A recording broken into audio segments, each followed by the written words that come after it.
Let me start, Scott, with what the head of Iranian parliament, Ghalibaf, said. He said that people can be assured that our military forces have made the best use of the ceasefire opportunity to rebuild their capabilities.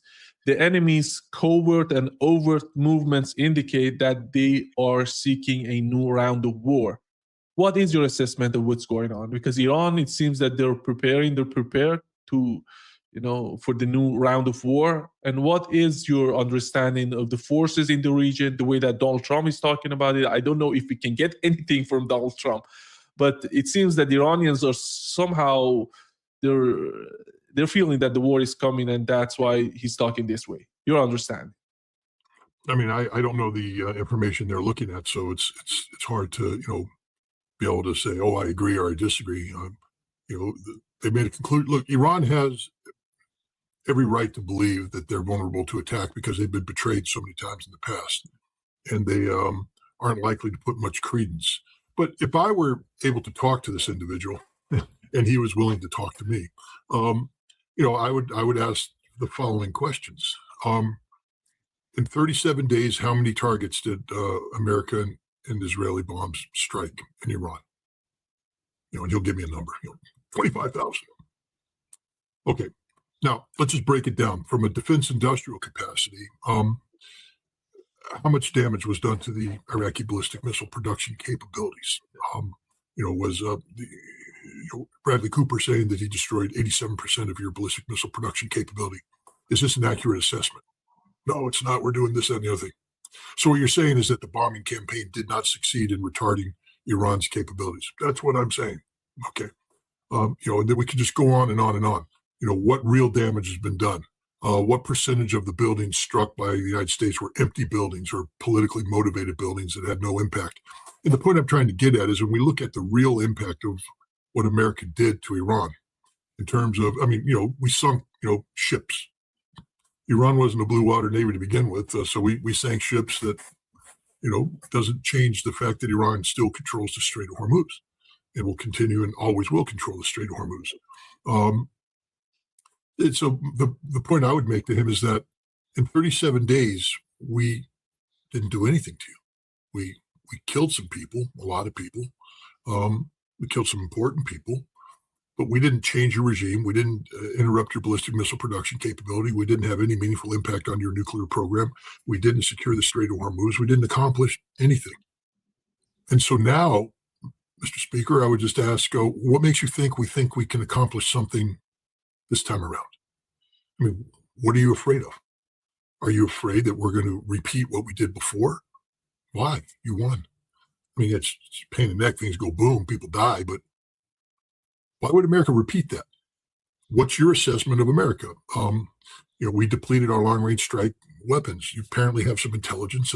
Have we replenished our long-range strike weapons to the degree that you've replenished your missiles? No, not even close.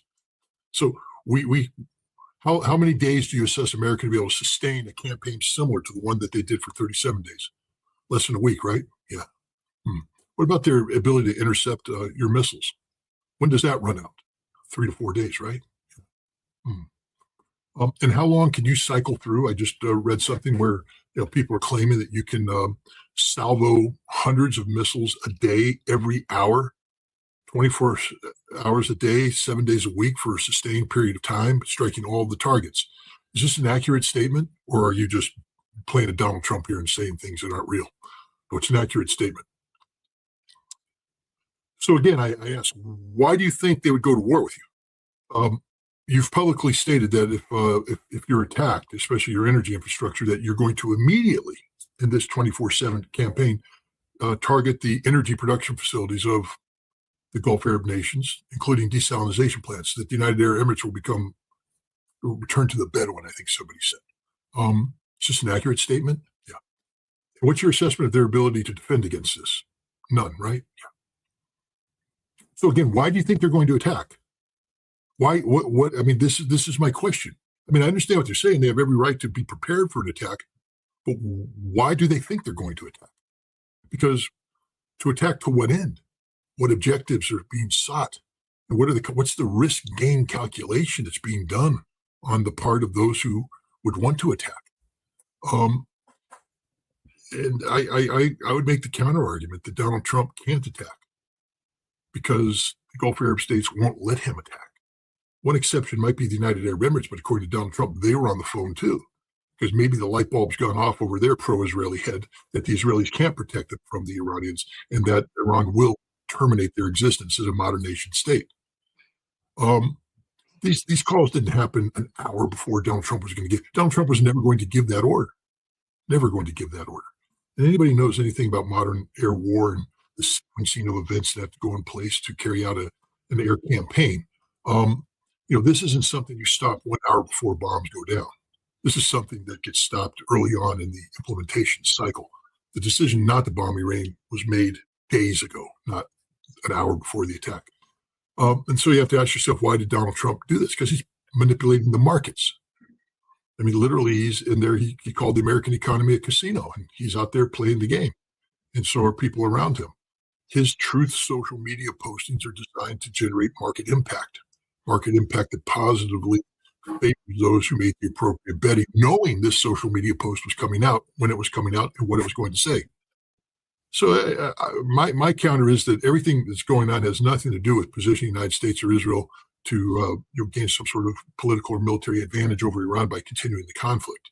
It's all a giant act of theater. It's a charade designed to ostensibly put pressure on Iran, but I don't think Iran's feeling any pressure. And the secondary benefit is to have Trump incorporated rake in the money from manipulating markets. Yeah, the assessment of the battlefield, I think you're right about the reasons that you've just mentioned. But the problem is that we don't have a logical sort of thinking in Washington. And many people are arguing that Netanyahu falters domestically right now. One of the main reasons that the United States may decide to attack Iran again, because Netanyahu is just, he's not in a good position right now in Israel. And everybody knows what's going on there. And he needs something. No, I mean, there's no doubt about that. But how long can you play that card? The first card, the first hand was played back in February 11th when Netanyahu and the head of Mossad met with Trump one-on-one in the White House and sold him a bill of goods that has since been exposed as a bill of goods. They lied. They lied about their abilities. They lied about the weakness of Iran. They lied about what would happen if they killed Ali Khamenei. They lied about everything. And Donald Trump today knows that it was all a lie. And he also, Donald Trump knows that, when he approved this war plan, was it briefed to him as, Mr. President, we're going in light. These 37 days, we're only going to bring in, 12%, 15% of our capacity, but we're holding back the big punch because we really don't want to do harm. I think the opposite was, Mr. President, we're going in hard. We're coming in hard, we're hitting hard, we're pounding hard, and this job is to break them down, to destroy them, to nullify them. I think that's what he was briefed. We're going in hard. And we didn't beat the Iranians. How much harder can we go? And the answer is we can't.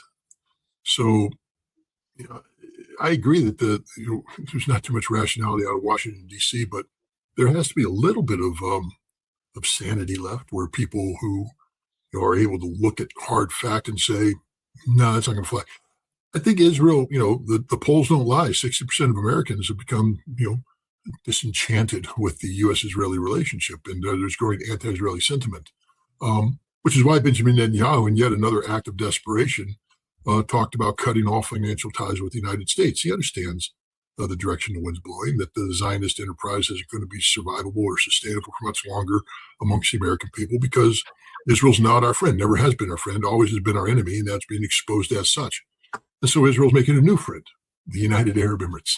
And, gosh, those UAE guys are so kind because they pulled out of OPEC Plus so they could divert all of their energy resources to the market so that they could become the bankroller of Israel. See the symbiotic relationship there? Now we know why Iran said if this starts up again, the UAE disappears. We're just not going to let this happen. But I don't see Israel having the same control over the United States. We saw what happens when they go after a congressman. There's still that aspect of it. Thomas Massey was defeated by the state of Israel. It proves that American democracy can be bought, that there is a price. And apparently it's a lot of money, but they still bought a seat. so the Israeli influence is real. It's here, but it's weakening. And, like anything that's held on too long, beyond its expiration date, it begins to, not to be too gross, but, bottle of milk, used by May 20th. All right, I got it. I bought it May 15th. And every morning I pull out my cereal and I put my cereal in there and I put the milk in and I eat it. And I'm like, delicious, good milk. On May 20th, I'm like, put it in there. Not bad. May 21st, I can still eat this. May 25th, a little sour, but not bad. I put some sugar in there, May 27th, boom, it goes bad that quick. And Israel is like a bottle of milk that's been in the refrigerator about a week beyond its expiration date. We could handle the sour taste a little bit, but it's gone full scale bad. And it stinks, it retch, we can't drink it, it makes us ill, we got to pour it out. And I think that's what's happening here, is that Israel doesn't have the control over America that it thought it had. Its expiration date is long past due. I think they were so happy that they defeated Thomas Massie in primary, but it wasn't a defeat, in my opinion. When you look at what has happened, they had to spend something like more than $30 million against in primary. This is a primary. This is not, something. And they have to go that big against Thomas Massie. Not only Israeli lobby, Donald Trump himself, Pete Hegseth, J.D. Vance, everybody. We had Stephen Miller, all of them together attacking Thomas Massie with huge money going against him. That's a defeat for Israeli lobby. I don't think that. Well, I agree with you. Look, here's the reality. 60% of Americans are disenfranchised, disenchanted, I think is the proper word, with Israel. 60%, it's going to get bigger. MAGA, which is the base of Donald Trump, doesn't want to become MAGA, and they are rejecting it. Thomas Massie, it's one thing to say, oh, you're not voting for the president, you're not doing this, that, and the other thing. All right, but he was voting the will of his constituency, which is why he kept getting reelected. This election wasn't a victory for Trump. It was a defeat for American democracy, and MAGA recognizes now that we are MAGA, full-scale MAGA. I think this comes back to haunt the Republican Party in the midterm elections. I mean, you might sneak in a candidate here. There's a candidate in Louisiana that's winning here, but at the end of the day, on the national level, these Israeli victories are defeats of American democracy, and American people are starting to recognize this. I think this is what they would call a Pyrrhic victory. Derived from the Greeks winning a battle where they lose too many guys, and or the Romans, I guess, were fighting and they lost too many guys. Yeah, Romans. They fought a battle, they won, but too many legionnaires were killed, so ultimately they lost the war. To be the Greeks. I got to go read up my Peloponnesian Wars and history of Rome now that Xi Jinping's made it vogue again to quote the Thucydides trap and things of this nature. But Pyrrhic victory. People can Google it. I think I'm right. I got it. Pyrrhic. It's either the Greeks or the Romans. It's one of those ancient civilizations. But I think this is a Pyrrhic victory for the pro-Israeli crowd, because in pouring all this money in, what they did is they proved that American democracy can be bought, and Americans don't want their democracy to be for sale. Not this way. Not by foreign power. We're more than happy to let Big Pharma do it. Let Lockheed Martin could do it. The gun lobby could do it. That's okay. That's amongst family. But when the Israelis come in and buy it out, no. Especially when they got us involved in a war that we lost and we're losing and we're not going to win. I think the problem that Donald Trump is facing right now is not about the United States. He can declare victory and get out of the Middle East and go. I have nothing to do, as he did before with Houthis, with Yemenis in the Red Sea. But the problem is that there is no way for him to wrap the situation up in the Middle East as though Israel is winning. That's the problem. And Israel, there is no way to change that reality for Donald Trump. Donald Trump can come out of the conflict, is not influencing. So I'm going to open up the Strait of Hormuz. Iran going to get told. That's not going to influence our economy, and everybody going to pass through the Strait of Hormuz. But the problem is the Israeli sort of position has been diminished so much, and that Donald Trump cannot save them, cannot change the reality for Israel. No, we see that again. The reality is, in the statement of Benjamin, remember, in September of 2023, there was the G20 meeting in India, and Donald Trump went there. We talked about this, the India, Middle East, European Economic Corridor. And Joe Biden gave a big speech about how it was going to change the world. Because of October 7th, people have forgotten about this, but Benjamin Netanyahu came out the same day. He gave a speech where he said, this is the greatest moment in modern Israeli history. The greatest moment in modern, why? Why would this be the greatest? Because Israel knows that it's in a, economic demographic trap, that it's, people are pouring into Israel from around Zionists. The Zionist enterprise is succeeding, but this costs more money. And the more they pour in, the more they alienate Palestinians and regional neighbors, the more they create the potential of the friction that leads to conflict, the more you have to invest into defense, which is very expensive. Where's this money coming from? Your economy is underperforming, increasing isolation around the world, especially after Gaza. So you need to change the paradigm. And that's what the Abrams Accords were supposed to accomplish by, creating sort of normalcy between Israel and the Gulf Arab states, predicated on economic cooperation that would be dominated by Israeli technology and Israeli, financial, capabilities. But you still, you got that potential, but now you need the injection of wealth, real economic activity, and that's what the India Middle East Economic Corridor is supposed to provide: the ability of a container ship to get put on a port in Mumbai, go to Abu Dhabi, get off, put on a train that transits UAE, Saudi Arabia, through Jordan into Israel, and then onto a ship in Haifa and goes up to Greece and offloads and onto Europe. And this activity would be combined with what Israel was doing with its offshore gas, where it was trying to have an energy hub with Turkey and suddenly be able to send its gas into Europe, and the economic power that accrues thereof. Those two things were going to make Israel a self-sustaining economic miracle, which it wasn't. Everybody could talk about Israel this, Israel that. Israel was an economic basket case, unsustainable without outside intervention. Here, this would allow Israel to become that.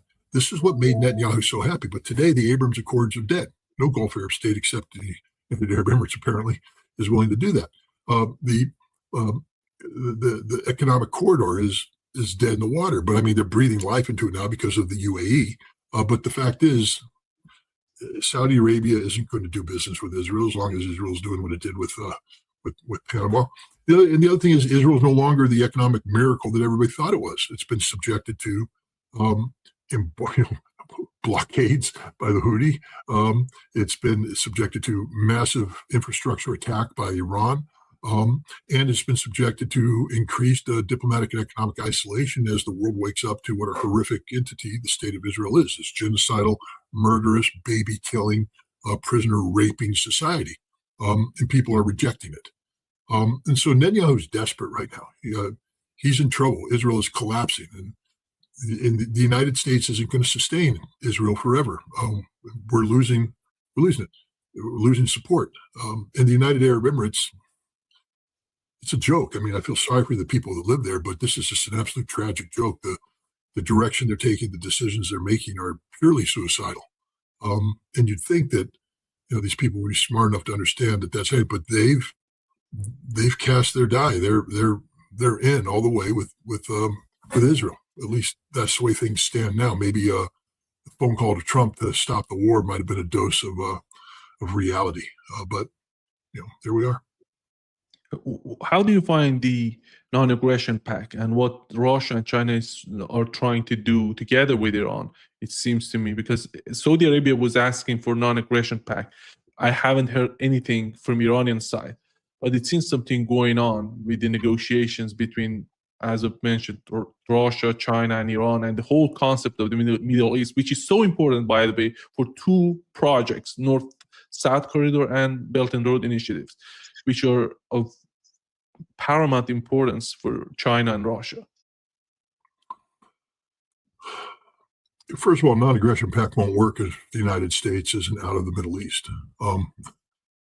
Why not? Can't you sign a non-aggression pact with the United States? Really? You want Iran to go to bed with that piece of paper on their table? The United States is agreement incapable.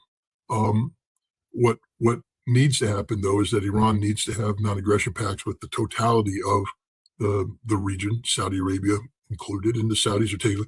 Remember, don't think it's surprising that the Saudis are making this call. The Saudis worked with China and Iran to come together and create rapprochement a few years back. And the Saudis know, they have a better understanding than most about the geopolitical realities of energy security and where Iran is today. And so they're looking, but there has to be every nation involved in this non-aggression. It has to be a regional non-aggression treaty signed by all powers. And the guarantor can't be the United States. I mean, the United States, of course, might play a peripheral role and say it's part of it, supports it. But the guarantor has to be primarily China.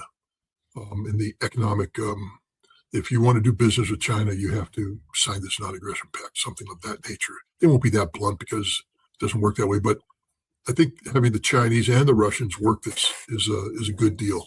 And it's both, as you said, in the interest of Russia and China, the North-South economic corridor linking St. Petersburg to Chabahar, and the new Silk Road that links Tehran with Western China and then on into the depth of China. These are essential corridors of wealth for Iran and for the region. So that's the new reality. The security architecture is going to have to move away from a U.S.-centric architecture to a multipolar architecture. Again, the importance of what just happened in Beijing between Vladimir Putin and Xi Jinping can't be understated. It's this is two of the world's most powerful, influential nations coming together, and they're not seeking a bilateral world. They're not seeking a return to the Cold War. They're seeking a true multipolar world that empowers many nations, not just a handful. And this is the new reality that the United States is going to have to adjust to one way or the other. We used to have OPEC and OPEC Plus to decide about the price of oil.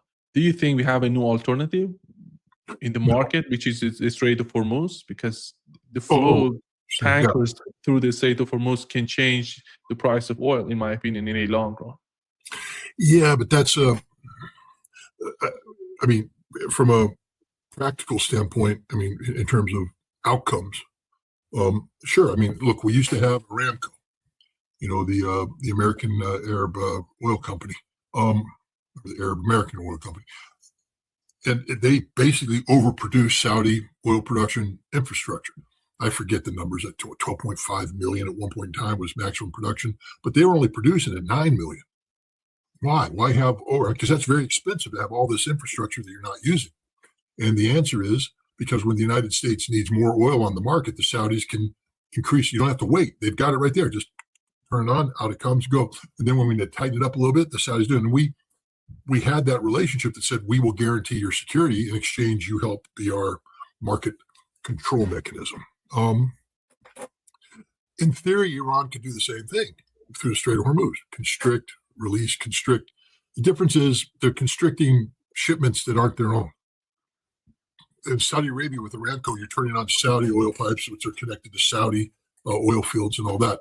Here would be Iran constricting the global economy, and that could be effective in war, but in peace, that's a non-starter. Iran can never be seen as actively squeezing the energy production potential of Kuwait or Bahrain or Iraq or even Saudi Arabia by saying we're only going to let a certain amount of ships through there. So this is why we need a ceasefire, effectively. But what's important is that the Iranians can shut it down anytime they want to. It's also important that Iran keep it open and allow for the free flow of energy as long as you pay your toll tax. $2 million a ship, I think, is what they're charging, depending on the cargo. But let that happen, and you're good to go. But I don't think Iran is going to be controlling because that's not Iran. First of all, Iran's never said that they're going to become the the arbiter of who makes money, who doesn't make money. Iran believes that all nations that produce energy are sovereign nations, and that's their sovereign decisions. And I believe Iran would support that as long as nations aren't positioning themselves. So I think part of the regional security framework has to include an energy security component, where, in addition, if you have non-aggression pacts, that means Iran doesn't fear overnight the Strait of Hormuz being shut down, which means Iran then must commit to the free flow of energy. And there has to be some very well-defined exceptions to that, so that everybody understands that if this happens, this happens, this happens, then Iran has the right to do this. But so long as expectations are met, Iran has to let the traffic go through. Yeah, I think that's why I would say Israel is losing Saudi Arabia and Qatar, because the situation, the calculation on the part of these governments in these countries has totally changed. And do you think that is there any way for Israel to